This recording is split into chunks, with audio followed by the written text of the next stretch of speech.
On we march with our year-end Say What, and just how far the left is willing to go to take down Donald Trump. Leftist icon Bill Maher says an economic meltdown would actually be welcome if it rids us of this horrible president. This economy is going pretty well. I feel like the bottom has to fall out at some point. And by the way, I'm hoping for it because I think one way you get rid of Trump is a crashing economy. Yeah. So please bring on the recession. Yeah. Sorry if that hurts people, but it's either root for a recession or you lose your democracy. Okay, there's the left circa 2018. Let's move on from pure hatred to hypocrisy.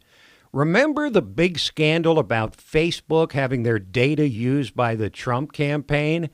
Well, 4 years earlier, Maxine Mad Max Waters bragged about exactly the same thing done by President Obama. The president has put in place an organization that contains the kind of database that no one has ever seen before in life. That's going to be very, very powerful. That database will have information about everything on every individual in ways that it's never been done before. Good for me, but not for thee. How about Obama himself, who took to the campaign trail with surprisingly uncertain footing? Witness this laundry list of stereotypical accusations and one headshaker he laid at the feet of his successor, struggling every step of the way. We are still confused, blind, shrouded with hate, anger, racism, mommy issues. We are fraught with stuff. Stuff. That was hardly the Obama of hope and change, more like fear and loathing. But he was hardly the only bitter leftist stripped of significance in the Trump era. The woman Trump vanquished kept showing up to make speeches, including a particularly bizarre one when Hillary Clinton said the coming catastrophic climate change is inherently sexist. Particularly for women, they will bear the brunt of looking for the food, looking for the firewood, looking for the place to migrate to when all of the grass is finally gone as the desertification moves south and you have to keep moving your livestock, or your crops are no longer growing, they're burning up in the intense heat that we're now seeing reported across North Africa into the Middle East and into India. Women, once again, will be primarily burdened with the problems of climate change. Very neat. Roll cataclysmic climate change together with the obvious sexism and misogyny that cost her the election. But Republicans just loved continuing to use Hillary against Democrats in the midterm elections, including Missouri Senator Claire McCaskill. Hillary supported Obamacare. McCaskill voted for Obamacare. Hillary helped negotiate the Iranian nuclear deal. McCaskill voted for it. Hillary supported higher taxes. McCaskill voted against your tax cut. Hillary lied about her emails. McCaskill lied about her private plane. Hillary called us a basket of deplorables. McCaskill gave Hillary's campaign 49 grand. Hillary Clinton, Claire McCaskill, two of a kind. McCaskill lost. Then there was the spectacle of Nancy Pelosi defending the gangs of illegal immigrants known as MS-13 who stop at nothing to brutalize their victims, often using machetes to hack their victims to death. In one case, beating a woman to death with 28 blows with a baseball bat. But because Trump dared to call them animals, Pelosi lied by saying the president meant all undocumented people and then defended MS-13's honor. We're all God's children.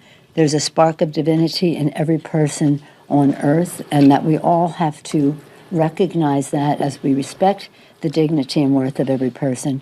And so when the President of the United States says about undocumented immigrants, these aren't people, these are animals, you have to wonder, does he not believe in the spark of divinity, the dignity and worth of every person? Well, as we've seen these last 3.5 years since Trump announced he was running for president, the left takes Trump literally every word and has lost any modicum of a sense of humor. A great example being the respected historian Michael Beschloss reacting to Trump joking about becoming president for life. One of the ideas that Donald Trump talks about is America first, with this idea that maybe the Chinese will have a sphere of influence, the Russians will have their sphere, we'll have ours. He joked about being president for life. Donald Trump did, said it was a joke. I think we always have to be suspicious that maybe in his mind, this is not such a joke. Now, these kind of statements all contributed to ever greater hatred and fear of Trump and a new phenomenon advanced by the left, confronting, shaming, and abusing Republicans, high-profile Trump supporters, and conservative media in public spaces like restaurants. It happened to Sarah Sanders, Mitch McConnell, Tucker Carlson, and even lesser-known figures like Kat Timpf of Fox News. Over the weekend, I was at a bar, and a girl she realized I worked at Fox News, started screaming at me, telling me to get out. I tried to move to a different area of the bar. She kept screaming at me, telling me to get out. I kept trying to say, like, what did I say that you had a problem with? Or maybe I thought it was one of my views that was so offensive. She said it doesn't matter. I don't think she knew a single thing that I ever said on TV. She just knew where I worked. And that was enough for me to be run out of the bar. We mentioned Hillary Clinton earlier, but the man who was first her apologist, then her tormentor, then her protector again, was the disgraced former FBI Director James Comey, who has transformed from a law enforcement professional into a bitter loser and political partisan who openly urged people to vote Democrat in the midterms.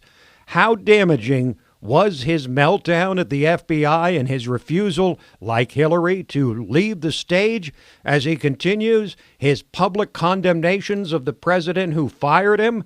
Listen to former FBI Assistant Director James Kallstrom.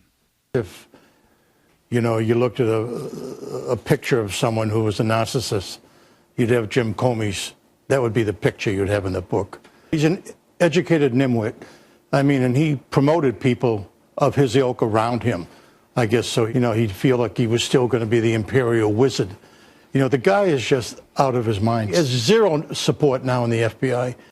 But as Comey continued his crusade against President Trump, now beloved by the same leftists who condemned him for costing Hillary Clinton the presidency by reopening the email investigation just before the 2016 election, a breakdown of the New World Order begun under the recently deceased 41st President George H.W. Bush was starting to unravel not just in the U.S., but in Europe, where French President Emmanuel Macron delivered a broadside against Trump and the nationalist movements that have produced Brexit in England and a national government in Italy and continue to grow across Europe. Patriotism is the exact opposite of nationalism.